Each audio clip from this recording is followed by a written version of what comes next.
Con un minuto di silenzio la piazza di Creazzo ha accolto l'arrivo della salma di Elisa Spadavecchia, l'ex docente del liceo Quadri, travolta e uccisa da una ruspa sulla spiaggia a Pinarella di Cervia. Le serrande dei negozi abbassate, le bandiere a mezz'asta dal mattino e tanta la commozione palpabile. Ad accogliere la bara ricoperta da rosa rosse il marito Giovanni Sfregola, ufficiale dei carabinieri in congedo, ex comandante provinciale, con la figlia Adriana. Daniela, l'altra figlia invece, neomamma trasferita a Londra, non è potuta arrivare, ma ha voluto far giungere un commovente messaggio. Come mi hai spesso detto, i figli vengono prima di qualunque altra cosa. Mammuzza, grazie di tutto l'amore che ci hai dato e dei sacrifici che hai fatto per noi.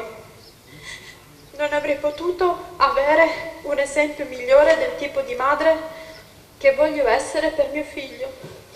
Con amore, tua figlia Daniela. La comunità ha accolto con un caloroso abbraccio ideale Elisa, l'ex professoressa in pensione di 66 anni, che originaria di Molfetta risiedeva da anni nel Vicentino e si prodigava verso gli altri. La donna infatti con tanta generosità si era inserita in numerose associazioni di volontariato, come ha ricordato il parroco Don Francesco Frigo nella sua omelia.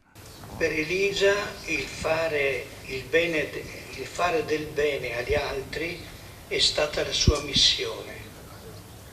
La sua fede è vissuta non qui in chiesa, ma nel paese, nell'ambiente scolastico, nella piscina, nella palestra, dove si trovava.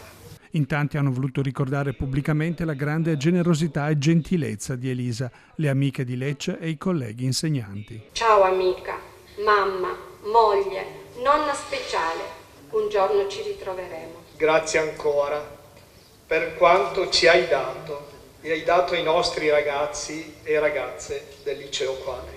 Presente anche una delegazione del comune di Cervia, il prefetto di Vicenza e il comandante provinciale dei carabinieri, tanti colleghi del marito Giovanni che hanno voluto essere vicini oggi. La vicinanza dell'affetto e della solidarietà che mi è stata manifestata, di questo non avendo possibilità di conoscere tutti quanti, voglio ringraziare pubblicamente perché per me è stato un motivo di conforto e per sentirmi meno solo. Grazie.